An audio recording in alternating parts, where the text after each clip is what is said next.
The Danse Grotesque by Arthur Hartmann is a very weird and almost diabolical sounding piece.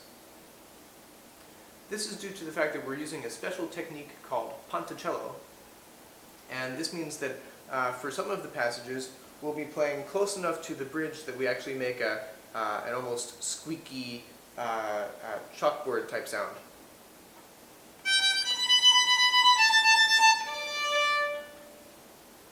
In those ponticello passages, it's important to play each of the eighth notes 3 times.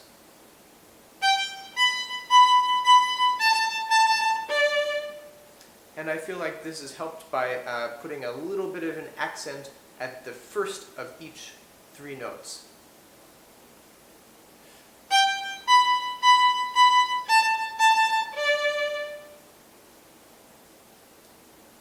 Likely a small amount of bow will be much better than a large amount of bow in this passage.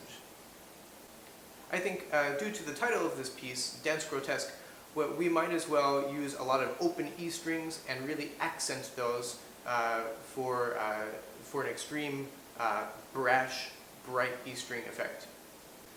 I would also recommend picking a really reasonable tempo at the beginning, because if you look towards the end of the piece, the tempo increases to presto, and then by the end, prestissimo. So you want to have a little bit left to pump up those tempos. One of the more difficult intonation spots in the Danse Grotesque occurs around measure 14 and 15. And I would recommend pulling back your 4th finger to D sharp, and then we're ready for the little mordent.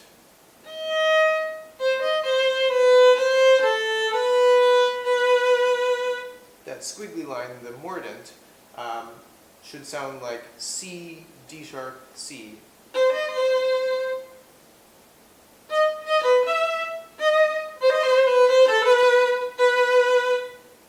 At the very end of the piece, if you haven't had a lot of experience playing fingered harmonics, let's look at the last note. Place your 1st finger on the string, leave that down, and play a 4th finger E. Great. Now we'll play 1st finger again, and barely touching the string with the 4th finger, we can produce a fingered harmonic. These work best with a really fast bow stroke a little bit closer to the bridge.